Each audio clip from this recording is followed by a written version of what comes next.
There's times where the business will manage you during the busy times. You sell a lot of stuff. You got to jump in and put that extra time in.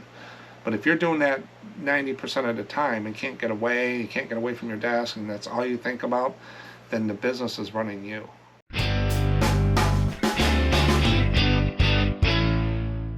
Welcome to SM Postcards. Today, got the agenda again. On Mondays, I go through a what's sold. I kind of show you some of the cards. I sold only 9 cards today. Had a pretty good week. Not too bad. Had a couple larger sales and stuff like that. But I'll go through those real quick in the beginning. And then we're going to get in a deep dive of theater postcards. You know, like movie theaters, Shakespeare. It's theater-themed postcards in there. And we'll get into the sell-through rate, the pricing, and I'll show you some cards and a little history on theaters. And then I have a poll. How often do you update your listings for postcards? And what I mean by that, and I think most people got it, is when do you go in and tweak the title, change it up, change the pictures around, and stuff like that. And I'll tell you what I do and some of the responses I got from that. And at the end, viewer comments. I got some comments today about time management, time off. Some people are sending me emails asking, they're very overburdened with reselling, and how do I get time off and what do I do? So we'll talk about that in viewer comments at the end, so always stick around.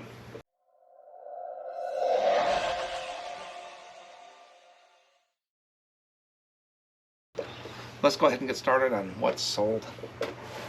Again, I only sold 9 cards. This card, I sold a lot of churches. This is the St. John's Episcopal Church, Montgomery, Alabama. It's a divided back card. It's got a little bowing to it. See the way it was stored. But that's one of those divided back cards. And that sold for $4.95. And then we got this one, another World War II memorial, University of Kansas, Lawrence, Kansas. It's a memorial chrome card, unposted. And that sold for $4.95. Then I sold the USS Salt Lake City CA-25, commissioned in December 11th, 1929. It's one of those publisher cards that the club bought. That was done by the Navy, probably, with the photos. And that sold for $4.95. Sold the automobile, America's Total Performance Cars, 1966 Ford Custom 500 4-door sedan. Look at that beauty. Card, a little bit more before my time, $4.95. Then I sold the Laredo, Texas Skyline. Always do pretty well with it. Not top dollars, but they do move when you have the aerial views of the cities. Laredo, Texas, $4.95. And this is a plastic chrome card. It's got that little plastic like cellophane on top. I'm not for sure. That doesn't bring extra money. I've never found on there. Then this is the Mount Mansfield Ski Area, Stowe, Vermont. Ski area. It's got writing and it's posted in 1964. Stowe, Vermont, ski area, $4.95. Next one is Walter Reed Hospital, Washington, D.C. I think that's where the president goes. 1948. Linen card, posted. $4.95.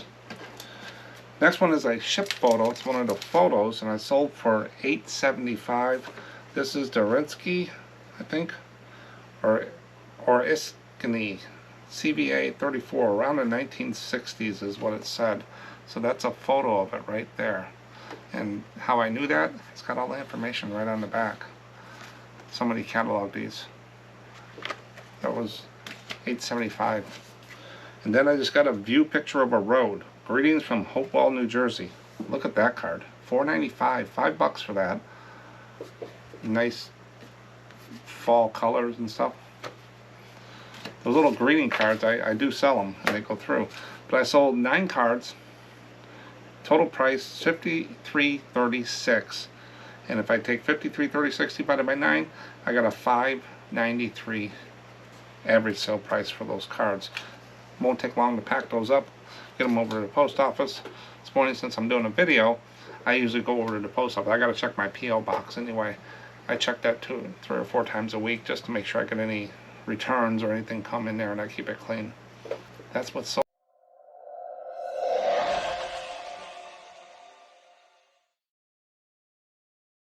Now we're going to get into a deep dive of theater-themed postcards. I'm going to talk a little bit about theaters here. I got about 3 or 4 little paragraphs to go through, and I got 3 facts about actors and theaters. And while I do that, I'm going to show you some pictures of some postcards I found that are theater-themed. Here we go. Theater has been around for thousands of years and started in ancient Greece around 2,500 years ago. Back then, people would gather in large outdoor arenas to watch plays. These plays were often about gods, heroes, and important events. The actors, all men, wore masks to show different emotions.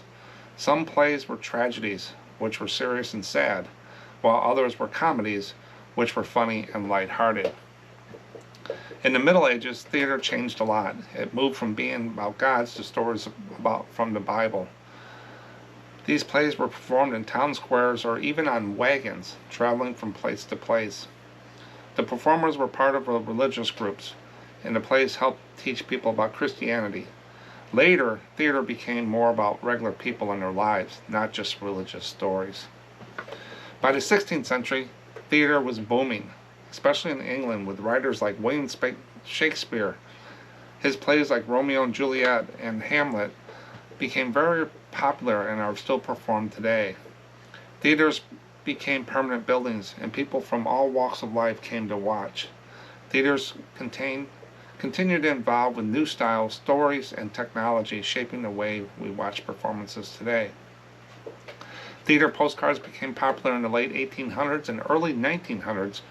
People used them to show their favorite actors or scenes from famous plays. These postcards often had pictures of actors in costumes or scenes from the stage. Fans would collect them and send them to friends or keep them as souvenirs after seeing a play. It was a fun way to remember a show or shared excitement with others, long before social media or even television existed. Got 3 facts here about theaters. Actors were once outlaws. In medieval England, actors were seen as such a threat to society that they were considered vagabonds, unless they were under the protection of a noble. It wasn't until the 16th century that professional acting troupes became more socially acceptable. Second fact, Napoleon's phantom role. Napoleon Bonaparte once auditioned for a theater role before rising to power. He tried out for a part of a Turkish king in a school play. He didn't get the part, which might have worked out for the future of France. Wonder why he didn't get it. Applause in reverse. In ancient Roman theaters, instead of clapping for a great performance, audience would snap their fingers. Clapping was reserved for religious ceremonies, so finger snapping was the go-to sign of approval in a theater. I can't snap that loud, but that's a little bit about theaters, the history, but like all real sellers want to think, do they sell? Now, to see how many cards are moving through the system, I use this little range thing that I came up with. It's the sell-through rate, and you'll see how I calculate that. Anything in the red that comes out the sell-through rate 0 to 3% is low. I try to stay away from. I usually end up getting them, but this is a probability chart. Those cards are probably not going to sell before the other ones. I work in the 4 to 10% area, which is the average and high. So if the sell-through rate's between 4 and 10%, I definitely know I'm going to pick them up because they're going to sell at an average rate. But while I do that, I usually find the 11 plus higher cards here and there as well. So refer to this range as I go through this. But all you do is, I went out there and I did postcard, theater.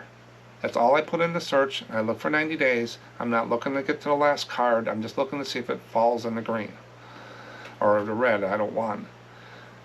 eBay came up at the top when I clicked sold, and it clicks completed. It says 2,200 were sold in the last 90 days, but there's 43,000 listed that have the word theater or some kind of theater theme that eBay thought with my search.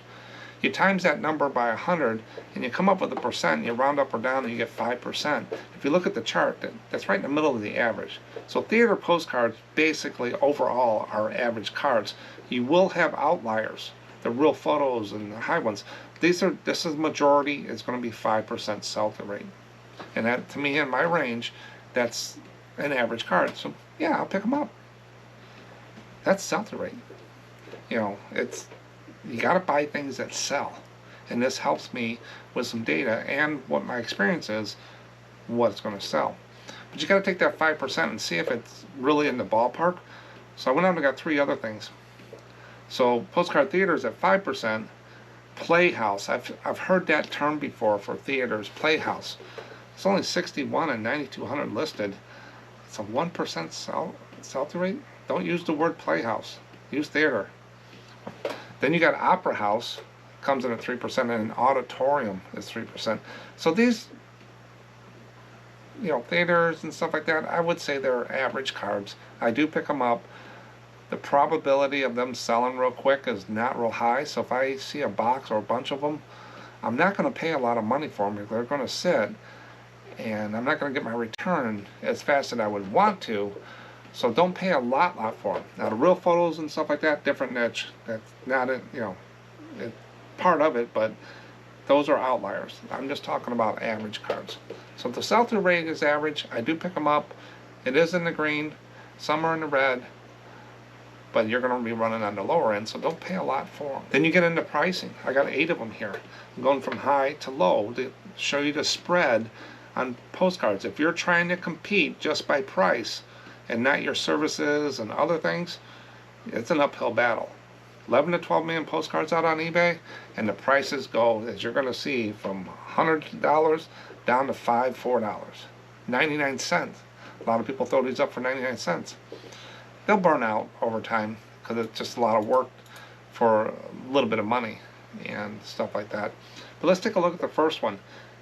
This is a real photo, Slinger, Wisconsin Drive-In Movie Theater.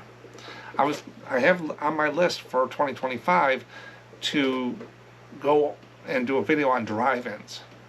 When I was young, we lived right across the field from a drive-in, so we could almost look out the window and see the screen. A lot of us in the neighborhood, the gang, would walk across the cornfield, and we'd sneak in through the bushes, and we'd grab one of those things off where you put on your car window, and we would put it on the ground, and we would sit there and watch the movie. And if we wanted candy, we'd walk up there. They never really caught on because there were so many people that went there to drive-in.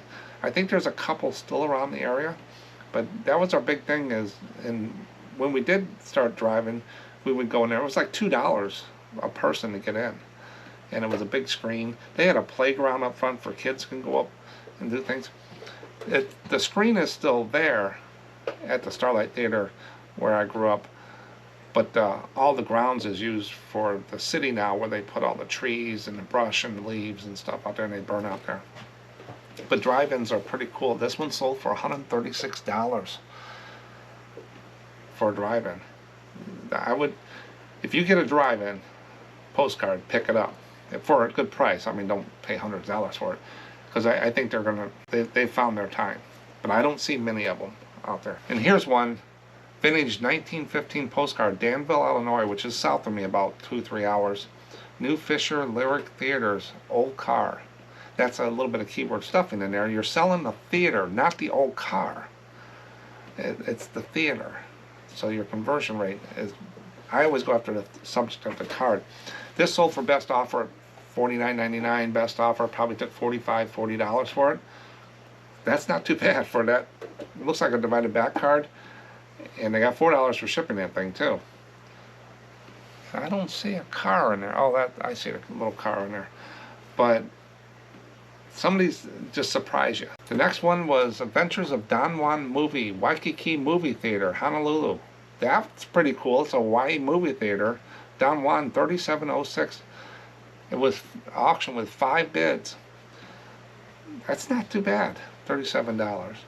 Then Urbana, Ohio postcard, circa 1940s Gloria Theater building, Art Deco. It's a block building there. Looks like a divided back, $26, 6 bids. So theaters, not too bad. And that sold in August of last year. Too bad with the auctions there. Then you got the Columbus Great Southern Hotel and Theater, Ohio. The Nisket Paper Company. Got some writing on the back, on the front. $15, $16. Took best offer, probably $12 for that card. As you know, we're going down from high to low. Then you get into Ohio Marion. Why would they have American Family Theater entrance?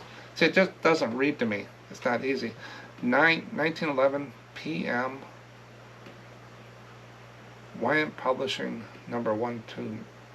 You can put a lot of that in item specifics, and it'll still search. You can spam up your things that you put in item specifics. That title to me, it would be Marion Family Theater entrance, Marion, Ohio. That's basically the subject of the card and stuff like that. The publisher, most people know you're only hitting that 1% of people that actually collect publishers like that. And so put it in the title. There's a space, an item specific. There's a space for that. If they search for it, they'll find it there. But I just put the subject of the card on there. $14.99 in an auction, one bid. So one bid in an auction is just to buy it now to me. So if you start an auction at 99 cents for a postcard, you only get one person. Guess what? You sold it for 99 cents. That's a buy it now. You need more than one person in there to really get them going. So I don't do much auctions. I don't like the maintenance of them. Then Postcard, Texas. View, Larimer Hotel, Metropolitan, Lowe's Theaters, Houston, Old Cars. Might be the same one. $6.97 best offer. I don't even put best offers on cards like that. I'm not going to go back and forth for 25 cents or 50 cents. Probably took $5 for it. By the time I do all the offer stuff, I've lost money right there just in time. On there. Then the last one, 1946 World War II Theater, Marine Base Soldiers, Mail Camp, Eugene, North Carolina, Onslow Company postcard. A lot of stuff in that title you can put in item specifics to make sure title. Get these people to stop scrolling on their phones or looking through your cards. Let them see what it is. They're just going to scroll on by if it's too cryptic, is my terms. And this sold for $5.03. So as you notice, it went from $136 down to $5. So the pricing is all over the board. It depends how much time you put into them. It's like that. But average cards, I try not to put a lot of time into. The ones like the drive-in, I'm going to set to the side, and I'm going to dig into those and get as much money as I can out of those. But these average ones, I buy them right, and I sell them for a good price and move them. If you got a good price on them and a volume discount, some people might buy 5 or 6 of these cards. That's a good $30, $40 right there. And you paid, what, 10 cents each? So you got 50 cents in the cards. You can really turn a profit on these things if you think about the average, but you got to get cash moving into your business, and we're going to talk about that in a little bit about that on there. But that's theaters. Have you guys sold any good drive-ins or stuff like that, or theaters? So send it into contact@SMPostcard.com. I'm still filling my folder up for the next show and tell people sending stuff in. It really doesn't matter what you sell, just let us know what some good deals or whatever, and I can show it out there. It kind of, a lot of those things will spur people's minds on doing something different. That is, they're not the only ones out there. Who knew?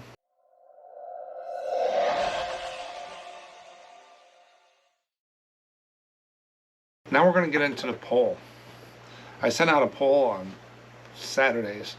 They go out looking for some new polls, some different. So you out there have any questions that you think you can put in a poll, just send it in to contact@SMPostcard.com, and I'll put it out there. I want to fill up my 2025. I usually have them scheduled out for like 3 or 4 months ahead.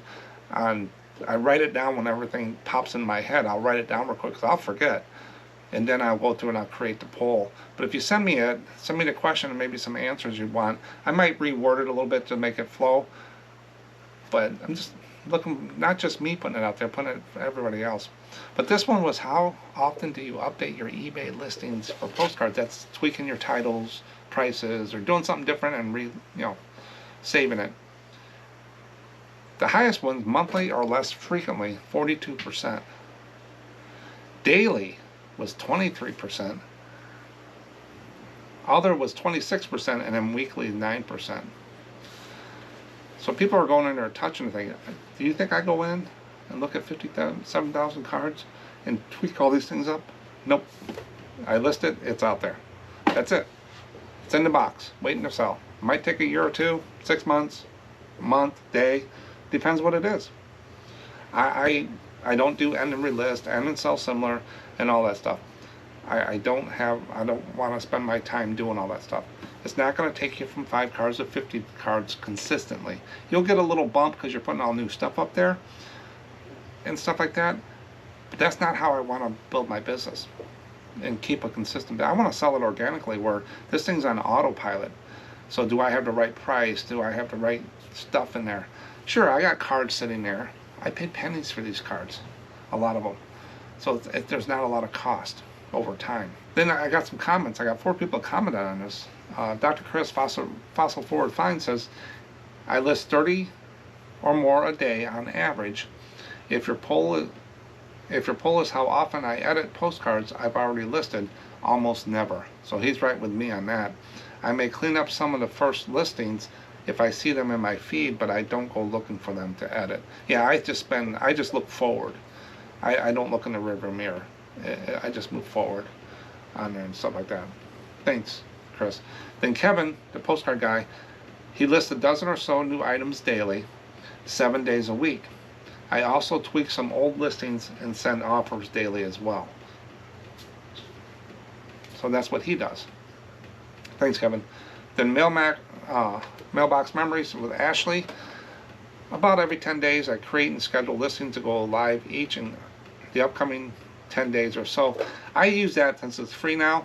I'll sit there and if I got 100 postcards I want to do today, I'll go out there and I'll just put 25 and I'll schedule them out over the time. So maybe for a whole week I'll just sit down for 2 days and just schedule. So every day I got new things coming up into eBay. There's sometimes there might be a couple weeks I don't list at all. I'm doing other things and stuff like that. It doesn't really matter that much because postcards are long tail. They don't sell like hard goods sometimes. They will sit, but once you get to a certain amount of postcards and you got a good price and you got a good services, you're shipping in 1 or 2 days and good presentation and stuff like that, and back all your stuff up, you're going to sell postcards when you get to a certain level. My level was about 5,000 to 6,000 cards. I'm not for sure if that's right now. It's been a while since I hit that, but some other large sellers have said the same thing. That when they hit 5,000 to 6,000 around there, they started seeing a consistent sales every day. I don't think I've had a 0 day, and I can't even tell you when. But I'm selling something. Yeah, I have $5 payouts on some days and stuff like that, but that's nature of retail. You're not going to have top sales every day. You're going to have an average across time. But thanks, Ashley. Then time traveling postcards. Never, unless I catch an error in the course of conducting regular business. Same here. But someone's got to send me a message. This is in Ohio. This is over in there.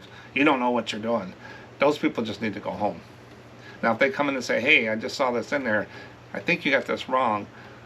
And they'll say, this isn't Ohio. It's North Carolina. I say, hey, thanks. I just fixed it.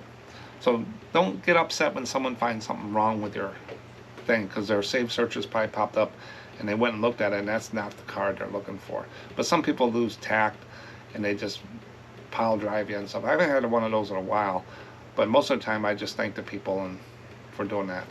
Not that they want to buy it. I don't send them an offer and stuff like that. But I with postcards, I just let them go. I'm not looking to turn this inventory over in 6 months, or I just keep adding to it and stuff like that. It's not a revolving door. You got to sell some product to get cash flow. So you got to move cards. You can't price it way up there and just wait forever because you're not going to have any money. You got to get stuff moving through. So you got your average cards here and your higher cards here. While you're waiting for these to sell to get top dollar, you're moving the average cards to pay the bills. That's what pays my bills. Those $70 Halloween cards and stuff are nice to sell, or $50 lunchbox. That doesn't pay the bills as much as these little $4 to $5 cards. That's what puts money in my pocket. These are nice to have. And you gotta have some of those to have a variety. Quantity and variety is what I work on, divided back to Chrome. I'm not looking for the $600 postcard all the time. They just come in. I haven't had one of those in a while. But if I see an auction that has a lot of Halloween cards, I'll go to it and see if I can pick them up for, you know, $5, $10, because I know a lot of those will sell 50 to 70. But I got a whole bunch of them back here that have been listed forever. Halloween, and I'll sell one every once in a while. That's it. So I've invested money in those, but those little $4 to $5, $8 cards is what pays the bills. They're priced to sell. I buy them right at a low price.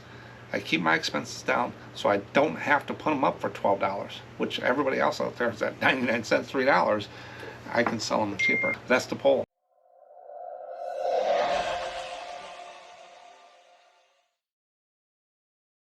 Now the comments. I pulled some of these from email and just kind of paraphrased because there were some long paragraphs on some things. But Dr. Chris come in and said, my spreadsheet is just date, listed, name, and quantity at time of listing. Has saved me a bunch of two on eBay SKU types. I said in a video, someone asked the question, you have a spreadsheet with all your listings? Yes. When I create my title, I just copy and paste that over to a spreadsheet, and that's where I get the number to put of the label to put on the envelope for my inventory in there. So I have all the exact title from eBay. I have the date, I listed it. I just go down, and if I'm doing 50, I just put the date 50 times. I just copy and paste the title there. It has the SKU number, where, you know, the number on the card, and that's what I put in custom label. And basically the average I pay. I think this year I have it 10 or 15 cents, and how many I have, and then stuff like that. I have some other back-end programs that I run every month that'll, if I have 2 cards and I sold one, it does things in the background. It updates every so often. And also, if I screw up a SKU number, I can't find the card, I can take that title and put it in my inventory, and it's, oh, it wasn't a 4, it was an 8. Like Dr. Chris says, it helped him with that. It saved me a few times with that. So it's not hard to do, and I've done it forever, so I have a spreadsheet with everything on there. And what's nice about it, I put the price of the card I pay at the top of the spreadsheet is a total sum of everything. That's my inventory number. So I'm not going to inventory 57,000 cards just to have a number at the end of the year. That's the number at the top that I get my tax levy on there. Thanks, Chris. Get this question a lot. Why do you sell postcards, just postcards, and not anything else? Don't you want more money? So looking at the message and everything like that, that's what I get out of those messages. Why do you just sell postcards and not anything else? Don't you want more money? I used to. Toys, stuff like that, flea markets, that. I'm retired. This doesn't pay. I don't need this to live.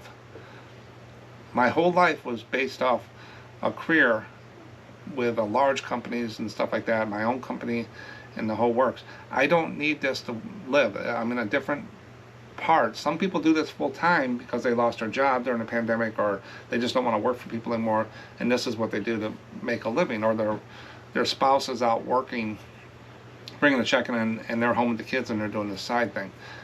I don't need this. But I like it because it's extra income, because when you retire, you do not make the money you used to make, the bonuses and stuff like that. So this gives us money for trips, buys new computers, and stuff I want to do. Could I make it more? Sure. Did I have it more? Absolutely. I was moving a lot of stuff between the flea markets and eBay and all the sites and stuff, but it became too much of a job. But I'm retired. I've been retired about over 5 years now. My wife is retired, got grandkids. So I'm not going to go out there and clean stuff and buy big things and ship things and store things and spend day and night doing this when I don't need to at this moment. If something happens where I need to do it, I could ramp it up in 6 months and get it back to where it was. But this is not my normal income. So that's what I tell people. Thanks for asking that. The next question is, do you ever take any days off from reselling? I lost my job and started reselling full time, and it seems like I work more than I did when I had a job and did reselling part time. Absolutely. No one's going to run your business like you will. And a lot of people get really caught up in being task saturated. They've put too many things on themselves, or they're not organized, and they're just all over the board. have the fear of missing out. They don't have enough inventory, don't have enough money coming in. They're trying to find the next thing that's just going to let them go. To be consistent in business, you can only do so much in a day. There's only so much time, and you're trying to cram everything in. During the busy times, or if you get some real good stock, you got to get that up. That's when you put the extra hours in. But working day and night on this stuff is going to burn you out, and you're going to go back to work for someone. One thing about nice working for someone, you go in and do your job. They train you. They show you what you need to do. You do what you need to do, maybe a little more, just to make sure you keep your job. You get a paycheck, might get some benefits, and you go home. The owner or the manager has to deal with all the problems. You just go in and keep doing your task. And you have a consistent paycheck coming in. A lot of people forget how good that is. Do I take days off? Absolutely. There's days I don't do anything. I just pack up postcards in the morning and that's about it. Then there's some days I'll sit there and I'll record, a couple videos, I'll edit a video, I'll list 100 postcards, I'll organize something. At the end of the year, I get pretty busy about November, December, getting all my paperwork together and stuff ready for, my spreadsheets ready for 2025 and the next year, and just making sure I got everything done. Usually by January, the first week in January, I'm just waiting for the 1099s and all that stuff to come in. I'm ready to give it to my tax person. I just need to get all the information to come in and stuff like that for all my financials and stuff and what I'm going to do for next year. But I usually start that in third quarter. I'm looking to the next year about that time. I figured when third quarter gets there, the year is basically half over. I need to start looking at stuff for the next year. But we go to Florida every year. I just throw it on time away. A lot of people say, well, that hurts your sales. It has never hurt my sales. It's been fine. And then we got another trip planned in March this year. We're going out west for 12 days. That's just going to go on time away. It's all figured into my average, what I make every year. I don't have to make so much a week or whatever. I've set myself up. I could turn the store off right now for 6 months and still keep everything the way it was. But I put money away for slow times during the good times. Hope that helped your thing. But yeah, you will work harder for your own business and stuff because you never know when that slow time's coming and stuff. So there is definitely a concern, I would say, people have with that. Next one is, how do you manage your time? I took this as a theme kind of out of these emails I was getting. How do you manage your time? I watch another reseller, and when they take time off, they say eBay slows their sales down. It's a myth. No one can prove stuff like that. Because when I take time off, I'm still selling postcards. And so I've got some videos out there to show you what I sold and stuff. It's just nature of the business. And to me, sometimes that's rookie type thinking. You're not thinking about the long term. If you're going on vacation for 12 days, eBay has a free schedule thing where you can schedule listings. If you are one of those people that have to list every day because you think your sales are going to drop and you're going to go bankrupt, just list 120 items or 5 a day or whatever for 12 days and schedule them out, and they'll go out. Bring your laptop with you so you can check eBay once in a while. That's all I do. I get a notification on my phone something sold. If I'm out for 12 days and someone refunds something, I know I'm not going to get it back. I'm just going to eat the refund. It's no big deal. It's all figured in. So I know this year we're going to be gone 12 days there, 7 days there. So basically a month out of the year, I'm going to be gone. But I'm just going to throw it on time away and let it do what it does. You got to get away from it on there. And when people say they go on vacation and come back, they'll stand up and down and say, no, Mark, it does happen. It might. It depends what you sell. But I've never had the problem. I don't think of stuff like that. I don't worry about stuff like that. I'm not here to try to massage eBay with all the little hacks, all that stuff. I look for better cards, do better with my listings, and have a quantity up. And that's what I do first. I don't try to get around eBay, I guess you want to call it, and come up with there's nothing in eBay, any tweaks or anything is going to take you from 10 cards a day to 50 cards a day. It's just another piece of the puzzle stuff. Sure, you're going to get a bump on stuff, like I said before, when you do something, but it's not consistent. It's not sustainable. So if you're not getting away from your work and it's way too much and stuff like that, it's not sustainable. Do you want to do that for the next 20, 30 years if you're younger and stuff like that? Will I sell postcards all the way through till I stop? Sure. They're just sitting in boxes. You know, it's not hard to do on there and stuff. I'm only 60 years old. I got a long time to go. There's times where the business will manage you during the busy times. You sell a lot of stuff. You got to jump in and put that extra time in. But if you're doing that 90% of the time and can't get away, you can't get away from your desk, and that's all you think about, then the business is running you. That's all I got for today.